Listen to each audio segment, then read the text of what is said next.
আসসালামু আলাইকুম। রাজশাহী সর্বশেষ ৩টা ম্যাচ খেলেছে রাতের বেলা এবং সেই ৩টা ম্যাচে সাকলাইনকে খেলানো হয়েছে। সাকলাইন দুর্দান্ত বোলিং করেছেন এবং আমার কাছে ব্যক্তিগতভাবে মনে হয় রাতের বেলা কোয়ালিফায়ার ম্যাচে সাকলাইন হতে যাচ্ছেন রাজশাহীর সবচাইতে বড় তুরুপের তাস, কিংবা সাকলাইন হতে যাচ্ছেন মাঝের ওভারগুলোতে রাজশাহীর জন্য সবচাইতে বড় টার্নিং পয়েন্টের জায়গাটা। কেন সাকলাইনকে রাতের বেলা আমি প্রেফার করছি, কারণটা হচ্ছে যে দিনের বেলা যে ম্যাচগুলো হয় এই জায়গাটাতে যেহেতু সাকলাইনের পেস আসলে খুব বেশি নাই, উইকেট থেকেও আসলে স্কিডটা আদায় করা খুব বেশি সম্ভব হয় না আমাদের এই জায়গাটাতে। সো আলটিমেটলি আমার কাছে ব্যক্তিগতভাবে যেটা মনে হয় যে সাকলাইনের কিন্তু আসলে মোস্তাফিজের মতো, মানে মোস্তাফিজ যে বলটা জোরে করতে পারেন সেই মোস্তাফিজের মতো আসলে অতটা পেস সাকলাইনের নাই। সো সাকলাইনের জন্য একটু বেটার উইকেট যদি থাকে, একটু ভালো উইকেট যদি থাকে, দিনের বেলা তার ভালো করার পসিবিলিটি বেশি থাকে।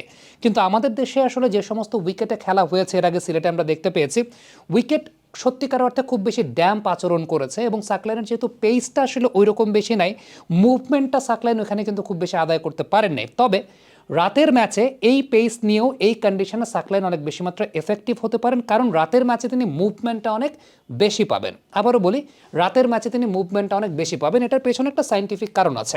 নর্মালি আপনি কমেন্টেটরদের মুখ থেকে কিন্তু একটা বিষয় শুনতে পারবেন যে রাতের বেলা ফ্লাড লাইটের আলোতে বল মুভ করে অনেক বেশি। এখানে দুইটা খুব গুরুত্বপূর্ণ ফ্যাক্টর আছে। প্রথমত, রাতের বেলা কিন্তু আমাদের টেম্পারেচারটা ফল করে, মানে টেম্পারেচারটা কমে যায়। টেম্পারেচার কমে যাওয়া মানে এয়ার ডেন্সিটিটা বৃদ্ধি পাওয়া। আপনি খেয়াল করে দেখবেন, একটা সিম্পল এক্সাম্পল দিই।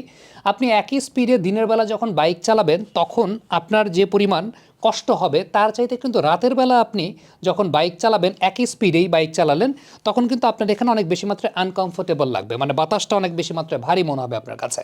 So this is the science. রাতের বেলা যেহেতু এয়ার ডেন্সিটিটা বৃদ্ধি পায়, সো এই বৃদ্ধিপ্রাপ্ত এয়ার ডেন্সিটিটা বলের অ্যারোডাইনামিক্স ফোর্সটাকে বাড়িয়ে দেয়। আবারও বলি, এই বৃদ্ধি পাওয়া এয়ার ডেন্সিটিটা বলের অ্যারোডাইনামিক ফোর্সটাকে বাড়িয়ে দেয় এবং রাত্রেবেলা মূলত ময়েশ্চার কন্টেন্টটা, বাতাসে ময়েশ্চার কন্টেন্টের পরিমাণটা বেশি থাকে। যেই ময়েশ্চার কন্টেন্টটা মূলত একটা বলের তো আসলে দুইটা পার্ট থাকে, একটা শাইনি পার্ট, একটা রাফ পার্ট।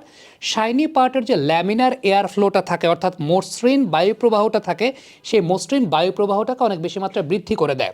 সুইং বা মুভমেন্টের একটা অন্যতম বড় শর্তের জায়গা হচ্ছে আপনার বলের যে শাইনি পার্ট এবং রাফ পার্ট, এই দুইটার মধ্যে বায়ু পার্থক্য যত বেশি পরিমাণ থাকবে তত বেশি বল আসলে মুভ করবে। সো আলটিমেটলি যে বিষয়টা ঘটে, বাতাসে যখন ময়েশ্চার কন্টেন্টটা কমে যায়, সেই ময়েশ্চার কন্টেন্টটা কমে যাওয়ার কারণে আপনার যে শাইনি পার্টের যে মসৃণ বায়ু প্রবাহটা আর রাফ পার্টের যে অমসৃণ বায়ু প্রবাহটা, শাইনি পার্টের মসৃণ বায়ু প্রবাহ বৃদ্ধি পাওয়ার কারণে এই দুই বায়ু প্রবাহের মধ্যে পার্থক্যটা বেড়ে যায়, যে কারণে রাতের বেলা বল মুভ করে অনেক বেশি, বলটা স্কিড করে অনেক বেশি।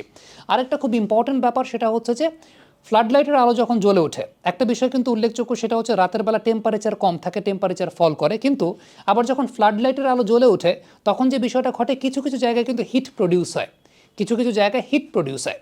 সো আলটিমেটলি একদিক থেকে টেম্পারেচার কম, আরেক দিক থেকে যখন হিট প্রডিউস হচ্ছে, তখন এই দুইয়ের কম্বিনেশনে বাতাসে কিছু এয়ার পকেট তৈরি হয়। এয়ার পকেটের কারণে বাতাসে টার্বুলেন্সের পরিমাণটা বেড়ে যায়। সো রাতের বেলা যখন টার্বুলেন্সের পরিমাণটা বেড়ে যায়, সাকলাইন যখন একটা বল ছোড়েন বা যে কোনো বোলার যখন একটা বল ছোড়েন, এই টার্বুলেন্সটাকে অতিক্রম করেই যখন বলটা যায়, সেই বলটা তখন মুভ করে অনেক বেশি।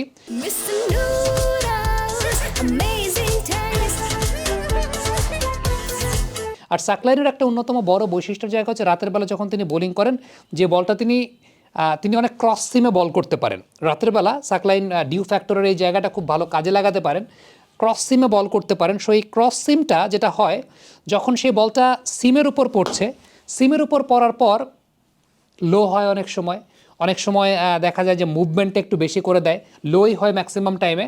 আবার যখন বল দেখা যায় যে এরকম সারফেসের উপরে পড়ছে, মানে বলের লেদারের উপরে পড়ছে, ওই সময়টায় সাকলাইনের বলগুলো স্কিড করে। এটা আমরা এর আগে কাতারে কিন্তু টুর্নামেন্টে দেখেছিলাম, এমার্জিং এশিয়া কাপ যখন হয়েছিল তখন সেই টুর্নামেন্টে আমরা দেখেছিলাম যে সাকলাইনের বলের এই বৈশিষ্ট্যের জায়গাগুলো খুব ভালো মতো আছে। সো আমার কাছে মনে হয় যে সাকলাইনকে দেরিতে হলেও রাজশাহী ম্যানেজমেন্ট রাতের বেলা তাকে ইউজ করছে, রাতের বেলা তাকে ইউজ করার জন্যই শেষের 3টা ম্যাচ তারা খেলিয়েছে। মাঝখানে কিন্তু সাকলাইনকে ম্যাচ খেলানো হয়নি, বিশেষ করে যখন রাজশাহীর দিনের বেলা ম্যাচগুলো ছিল তারা দেখছিলেন যে সাকলাইন দিনের বেলা এফেক্টিভিটি আসলে খুব বেশি জেনারেট করতে পারছেন না।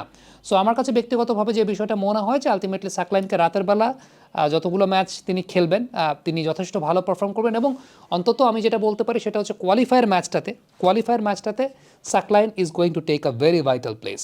কমেন্ট বক্সে আপনাদের মন্তব্য মতামত জানতে চাই।